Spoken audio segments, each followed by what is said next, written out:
आज जो अभी टीवी में मैंने एक समाचार के माध्यम से मेरे को पता लगा और कल भास्कर अखबार में भी एक खबर छपी थी।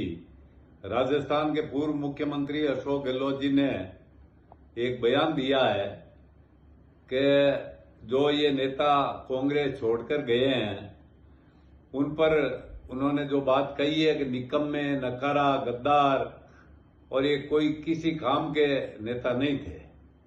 माननीय गहलोत साहब, मैं आपसे पूछना चाहता हूं कि पहले तो 3 बार सुनना पड़ता है कि आपने कहा क्या है, जब समझ में आती है बात पूरी।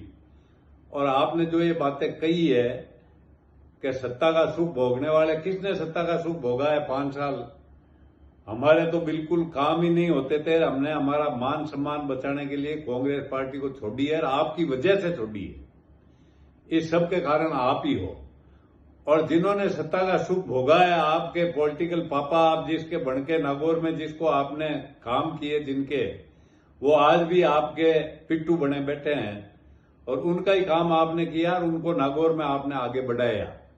हमने तो हमारी ईमानदारी से पार्टी के लिए खून पसीने को सींचा था, इसलिए हमारा मान सम्मान बचाने के लिए हम भाजपा में आए हैं और मोदी जी के हाथ मजबूत करने के लिए और पार्टी के मजबूत करने के लिए हम ता जिंदगी इस पार्टी में काम करते रहेंगे।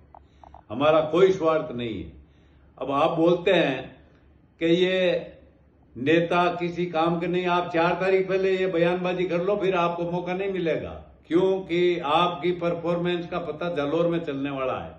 क्या आपकी परफॉर्मेंस कैसी है, राजस्थान में कैसी, पहले तो आपको जालौर में ही पता चल जाएगा आपकी परफॉर्मेंस का।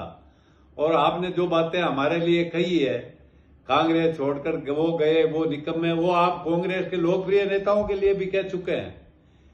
जिन नेताओं को आपने खत्म किया, जो नेता इस पार्टी को राज में लाने का जिन्होंने काम किया, उनके लिए भी आप कह चुके हैं कि ये नकारा हैं, ये गद्दार हैं, ये बिल्कुल ही किसी काम के नेता नहीं है।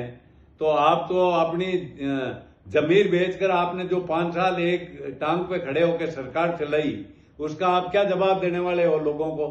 हमारे ऊपर आप क्या आरोप लगा सकते हो? हम तो एकदम हमने हमारे घर से कुछ लगा के इस पार्टी को सिंचा है। हमने किसी पार्टी, आज तक इस पार्टी में हमारे पर कोई 2 रुपए लेने का किसी का आरोप नहीं लगा। आपने कहा सत्ता का सुख भोगा, सत्ता का सुख भोगा, वो तो नागौर से आपने उससे गठबंधन किया है और कौम को खत्म करने बाद काम किया है, तो उसके साथ मिलकर किया आपने। जिस कौम की पॉपुलेशन 23-24% राजस्थान में है, उस कौम के लोगों को भी आपने खत्म करने का काम किया। इसलिए आपको कोई कहने का हक नहीं है कि ये आप गए, छोड़ के गए, वो गए। आप खुद की वजह से जो आपने जिस स्थिति में कांग्रेस पार्टी को पहुंचाया, उसके जिम्मेवार राजस्थान में सिर्फ आप अकेले खुद नेता ऐसे हैं जिसकी वजह से ये पार्टी की दुर्गति हुई है। और भी कई नेता कांग्रेस छोड़कर चले जाएंगे। इस पार्टी में आप और आला कमान 2 ही बचेंगे, कोई नहीं बचेगा मेरे हिसाब से। और आला कमान भी पता नहीं उनकी क्या मजबूरी है कि जो बात आप कहते हैं वही होती है। और आला कमान ने जो यहाँ मीटिंगें करवाई, आपने जिस तरीके से उनको नीचा दिखाया, उनके फैसले को आपने ठुकराया, और आप इतने मजबूत हैं कि आला कमान को भी आपके सामने झुकना पड़ा। इसलिए आप कृपया ऐसे बयान देने से पहले सोचें कि आप किन के बारे में कह रहे हैं, क्या कह रहे हैं, क्या नहीं कह रहे हैं। इसलिए मैं पुरजोर शब्दों में इन बातों का खंडन करता हूं और आपसे निवेदन करता हूं कि अगर ऐसे बात और ऐसी शब्दों का दोबारा आपने प्रयोग किया तो हम भी करना जानते हैं। धन्यवाद।